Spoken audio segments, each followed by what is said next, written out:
A Christian woman with a PhD from a major research university plus a secondary field in religious studies was told she was not qualified to teach a high school Sunday school class. That woman is Dr. Beth Allison Barr, and she writes about this experience and more in her book, The Making of Biblical Womanhood: How the Subjugation of Women Became Gospel Truth.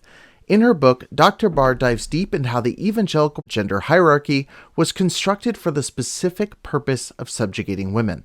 As a historian specializing in medieval history, women's history, and church history, she shows how women have consistently been pushed aside by male leadership, even by Bible translators. But here's the kicker. Even with all the effort to silence women, their stories still shine through in the text of Scripture and throughout history. For example, Barr points out that more women than men are identified by their ministry in Romans 16, and there are over 107 references, inscriptions, and literary mentions of women deacons in the early church. She also discusses how Rome had more influence on Paul's writings and their interpretation through the centuries than most pastors would like to admit. If you haven't read this book yet, grab a copy as soon as possible. It sheds light on a hidden history that challenges everything we've been taught in religious fundamentalist circles.